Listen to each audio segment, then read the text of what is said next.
El ser humano cuenta con una prodigiosa tecnología natural, que yo me atrevo a llamarla divina, y que está creada, configurada y desarrollada en el órgano que llamamos cerebro. El cerebro, como sabemos, se ha ido perfeccionando con el tiempo. La primera etapa y la más primitiva, incorporó al cuerpo humano, un órgano de supervivencia, que ahora conocemos como la zona reptiliana, que permitía al hombre reaccionar ante un ambiente hostil y nada propicio para su desventaja natural, pues los climas eran devastadores, el medio ambiente desconocido, en donde la flora podría ser un suculento alimento o un peligroso veneno, la fauna era agresiva y depredadora, pues no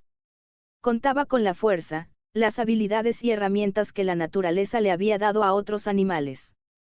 Era pues en cierto punto, una criatura vulnerable y frágil ante la inhospitalidad del entorno.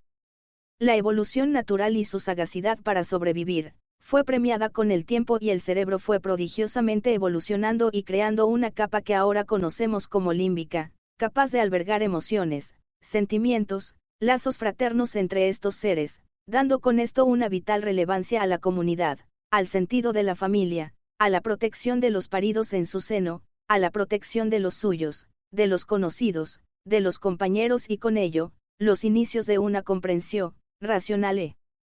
inteligente, de saber que el trabajo en conjunto, la protección de la comuna, que la distribución de los productos esenciales para la vida, y otros aspectos vitales, era mucho más fácil y menos dolorosa, cuando se compartían tareas y responsabilidades entre todos los miembros. Esto trajo consigo la organización básica, el liderazgo, el emprendimiento y la innovación y la condición de aspirar a tener una vida más intensa, pero menos dolorosa. Con ello nació, desde luego, el abuso, la ambición y la codicia, el apego al poder y las cosas placenteras, resumiendo, a la competencia humana, para lograr una vida mejor para los propios, sin importar que esto fuera a costa de los más débiles. Pero para lograr esto, debió el cerebro humano evolucionar mucho más. Al pensar en cómo lograr cada día más y más beneficios, la humanidad fue desarrollando una capa adicional en su cerebro, que ahora conocemos como neocórtex. Esta fue producto de la capacidad de reflexión, de conclusión de ideas que empezaron a formar una tendencia de vida, bajo reglas y normas, que el pensador aseguraba, eran la respuesta a encontrar una vida más conveniente, para él, su familia y su comunidad. El neocórtex es la zona de cálculo, de evaluación, de reflexión, de priorización de necesidades y soluciones, y en resumen de establecimiento de estrategias óptimas para el pensador. Pero este dispositivo llamado cerebro humano, cada vez era más complejo y en cierta forma de este modelo, creó una tecnología que nombró computación, y la creó a imagen y semejanza de su propio cerebro. Se ingenió para crear un procesador central capaz de realizar cálculos a velocidades y volúmenes increíbles, que sería un émulo del neocórtex, que tendría la posibilidad de obtener datos, realizar cálculos con los mismos, compararlos, evaluarlos, clasificarlos y finalmente calificarlos para tener una estrategia, para cada una de sus acciones en la vida.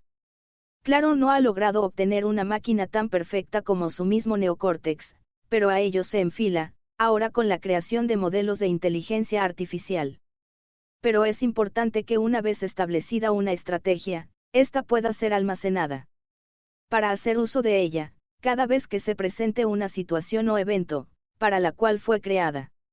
En una computadora para guardar los cálculos y resultados de la unidad central de proceso, se utilizan memorias auxiliares y dispositivos de almacenamiento. En la mente humana, también existen desde luego estos dispositivos, la memoria de apoyo y volátil, la memoria a corto plazo, donde se guardan las estrategias que resuelven eventos de no mucha importancia, según lo ha calificado el neocórtex, y la memoria a largo plazo, donde se guardan las estrategias más relevantes, que denominamos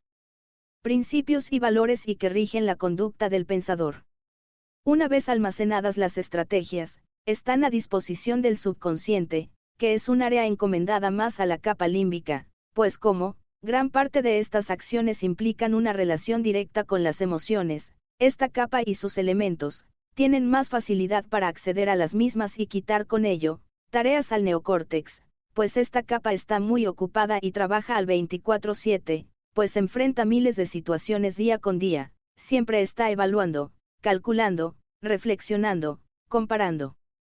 categorizando y calificando nuevas estrategias, que pueden ser una adición a su acervo de sabiduría y cultura, o puede ser una actualización e innovación a estrategias ya existentes y obsoletas. Desde luego, el cerebro humano se vale de una serie de dispositivos auxiliares y conexiones cableadas a los mismos, a través de un sistema de fibras nerviosas que le permiten capturar datos de entrada y emitir datos o reacciones de salida y que son visuales o gráficos, orales, sensoriales y hasta intuitivos. Esta capacidad del cerebro humano y sus dispositivos, dejan desde luego muy por atrás a lo que ha podido el hombre crear por medio de la tecnología digital y de comunicación, pero quizá algún día logre lo que ahora parece imposible, clonar un cerebro humano y dar vida a una nueva generación de seres digitales.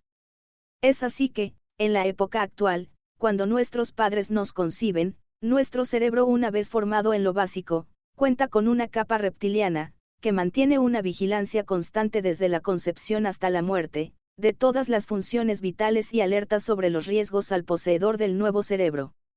Una capa límbica que empieza a conocer de los sentimientos y emociones y que está lista para empezar a almacenar, en las memorias de corto y largo plazo, todo tipo de emociones y sensaciones, y finalmente, un neocórtex, que todavía no desarrolla su potencial, pues se ve protegido y consentido por una membrana que flota en el útero materno en un líquido templado que todavía no exige de una actuación más dinámica. Es pues así, que a partir del natalicio, el neocórtex activa toda su potencialidad y empieza a crear estrategias de cada evento o situación que enfrenta a cada segundo, y que con estos datos, calcula, evalúa y reflexiona, aunque en modo muy incipiente, pues no hay mucho almacenado en el almacén de la experiencia, para obtener conclusiones sólidas. Sin embargo, sí los categoriza y califica y los manda a la memoria a corto plazo, que se empieza a desarrollar y ensanchar, hasta lograr dar apertura a una memoria de largo plazo, que llamará experiencia, y en donde se guardará la personalidad y forma de ser del nuevo pensador. Esta forma de irse estructurando el cerebro, indica que el contorno y la influencia que en este periodo inicial de desarrollo se entrega al pensador, es una fuente de datos tan importante, que dará un sesgo a la personalidad del nuevo ser, y que la evaluación positiva o negativa que haga el neocórtex, dará por resultado un almacén de estrategias o formas de ser y de actuar, ante los sucesos de la vida, que es imposible que puedan ser iguales entre dos seres humanos. Cada uno forma el modo de ver la vida y de reaccionar ante ella, cada uno de ellos tiene un entorno diferente, como su ambiente familiar, regiones cálidas o helada en las que se desenvuelve en temporadas diferentes, un lenguaje propio de la región o país, tradiciones, cultura, leyes, normas sociales, y tantas cosas y eventos que enfrentará en su desarrollo, que sin lugar a dudas irán creando un almacén de experiencia, valores y hábitos, muchos impuestos por adoctrinamiento escolar, religioso, social y hasta gubernamental, pero cada una de estas estrategias debidamente clasificadas y calificadas en el almacén de la experiencia del pensador, lo que hará de él un ser único para su fortuna o su desgracia, de él y de quienes le rodean. El padre quiere que su hijo sea como él, o lo que él valora como lo mejor, lo más conveniente para su hijo, debe tener el comportamiento que impone una sociedad de valores ya amalgamados, decretados y aceptados por la mayoría. La madre quiere que sea todo lo que ella soñó que debe ser un hijo excepcional. Los hermanos consideran que habrá un pacto de comprensión y apoyo mutuo en relación a lo que le conviene a la familia. Los vecinos y amigos esperan un comportamiento dictado por unas normas sociales y legales, que no deben romperse, y el gobierno espera que sea un ciudadano ejemplar, que vote por los grupos de poder dominantes. El maestro espera y exige que sea una persona entregada y dedicada a aprender lo que la escuela piensa y decreta que es lo mejor para todos, y los empresarios lo están esperando para que engrose su población de empleados que producirán aquellos productos que benefician a la población al mejor precio.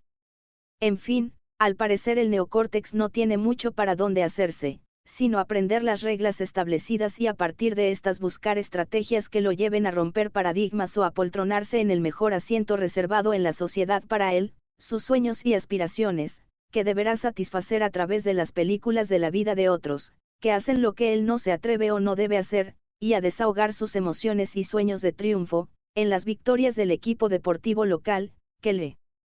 llenará de satisfacciones, de cerveza y botana su estómago en cada emocionante evento donde compite.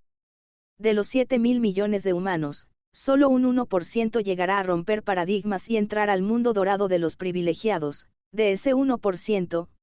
muy pocos conocerán la verdadera gloria del poder, de lograr ser reyes, primeros ministros, presidentes, multimillonarios, superbellos, supertalentosos, superdeportistas, y super algo, y su rostro, sus frases, sus acciones, sus consejos y demás, se escribirán en los libros de historia y serán admirados y sobre todo marcados en la mente, de los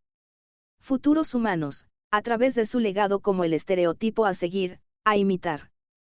¿Qué dice todo ello, del ser humano?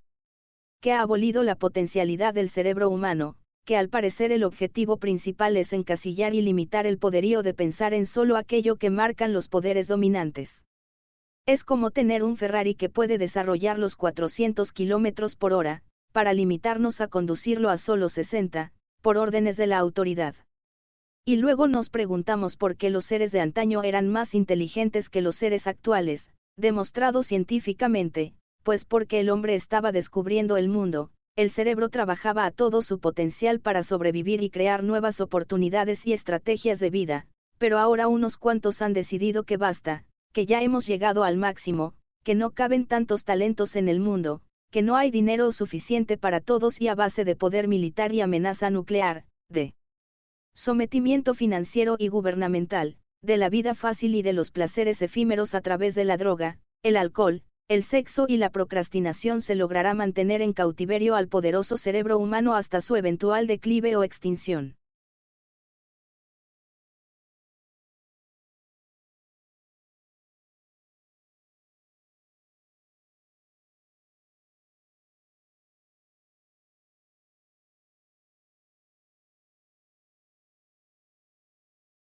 La acción que pone a prueba la estrategia. Cuando por medio de los dispositivos de entrada como el sentido de la vista, o el oído, el neocórtex recibe y analiza los datos de entrada, entonces calcula, compara, y reacciona sobre lo que ves u oyes, si te resulta agradable o repulsivo, basado en tus reacciones químicas internas, por la liberación de elementos químicos, por ejemplo, en lo positivo o agradable segrega dopamina, conocida como el neurotransmisor del placer y la recompensa, está relacionada con la experiencia del placer y nos orienta hacia la consecución de metas vinculadas a nuestros deseos. Oxitocina, ayuda a reducir el estrés y aumenta la libido. Se relaciona con la intimidad y los lazos afectivos y emocionales que establecemos. Serotonina, regula el estado de ánimo y se relaciona con la autoestima y la autoconfianza, aumentando cuando nos sentimos importantes. Endorfinas, son péptidos que funcionan como analgésicos naturales y generan una sensación de bienestar. Lo negativo ocasiona la dispersión de los siguientes químicos. Cortisol, conocido como la hormona del estrés, se libera en respuesta a situaciones de estrés y puede aumentar la presión arterial y el azúcar en la sangre, entre otros efectos. Adrenalina, epinefrina se libera en situaciones de estrés agudo y prepara al cuerpo para una respuesta rápida, aumentando la frecuencia cardíaca y la presión arterial. Noradrenalina, norepinefrina similar a la adrenalina, también se libera en respuesta al estrés y contribuye a la atención y la concentración, además de preparar al cuerpo para la acción. Si la experiencia produce dolor corporal, los elementos que segrega son endorfinas, son neuropéptidos que actúan como analgésicos naturales, ayudando a aliviar el dolor y promoviendo una sensación de bienestar. Encefalinas, similar a las endorfinas, las encefalinas también tienen propiedades analgésicas y se liberan en respuesta al dolor. Serotonina, aunque se asocia comúnmente con el bienestar y la felicidad, la serotonina también juega un papel en la modulación del dolor. Sustancia P, es un neuropéptido involucrado en la transmisión del dolor y puede aumentar la percepción del dolor al ser liberado en la médula espinal. Glutamato, es un neurotransmisor excitador que está involucrado en la sensación de dolor agudo. Esta evaluación la hace el neocórtex por datos obtenidos, y no solicitados, por ejemplo, imágenes o escenas que se presentan ante su vista, o sonidos que emergen del medio ambiente, pero otras veces recibe datos derivados de algo no repentino, y entonces el neocórtex, no solo calcula, analiza y evalúa los datos, sino que entra en un proceso reflexivo, agregando al análisis estrategias previas ya almacenadas que están en la memoria de corto o largo plazo, y toma una decisión, ya sea desecharla y quedarse con la estrategia ya existente o bien emite una acción para probar la nueva estrategia. Al poner en acción la estrategia, espera una retroalimentación del resultado y evalúa comparando cuál le resulta más convincente y almacena la nueva estrategia reemplazando a la previamente almacenada o desecha la nueva estrategia y confirma o intensifica su confianza en la estrategia anterior. Una vez hecho esto, clasifica el grado de importancia que representa esta estrategia para su vida. Si la considera poco importante o efímera, la etiquetará para que se almacene en la memoria de corto plazo, pero si la considera trascendente, la etiquetará para su almacenamiento en la memoria de largo plazo. En ambos casos emitirá una calificación para la estrategia, en función de su convicción de efectividad para la misma, digamos en una escala del 1 al 10. Una estrategia con una menor calificación será más propensa a ser probada y sustituida a corto plazo. Una estrategia reprobada, digamos con 5 puntos, puede ser sujeta a otras oportunidades de evaluación, pero una estrategia con 0, quedará marcada como repulsiva y se evitará por acto reflejo.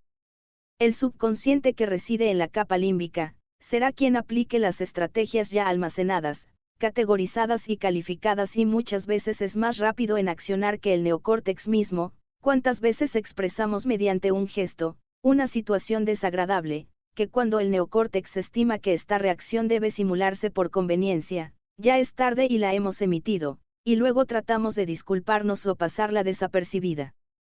En resumen, el neocórtex es el constructor de nuestra personalidad y de nuestra forma de ser o conducta. Él se encarga de crear las estrategias para cada situación o evento que enfrentamos en la vida. Las estrategias se almacenan en las memorias de corto plazo, esto es, que son más susceptibles de olvidarse por su poca importancia o escasa posibilidad de repetición del suceso para lo cual se creó la estrategia, y en las memorias de largo plazo, que son aquellas estrategias que definen nuestros valores, principios, creencias, hábitos, en fin, nuestra forma de ser, y que se han venido enriqueciendo y consolidando a través de los años y resultan difíciles de remover. Es imposible que estos almacenes de estrategias sean iguales entre dos personas. Esto nos hace particulares y únicos, y deriva en que cada persona vea el mundo desde su propio punto de vista. Podrán encontrarse coincidencias con otros seres, pero imposible que haya una coincidencia total en su personalidad y conducta, aun habiendo nacido como gemelos, porque los almacenes de estrategias no vienen con contenido de origen, sino que se van alimentando con el transcurrir de la vida. Independientemente del ADN, que puede heredar rasgos físicos y gesticulaciones de los padres, pero no así su cerebro. Si la personalidad es parecida a la del padre, será como consecuencia del adoctrinamiento que se recibió de pequeño y que influenció los valores y principios del hijo.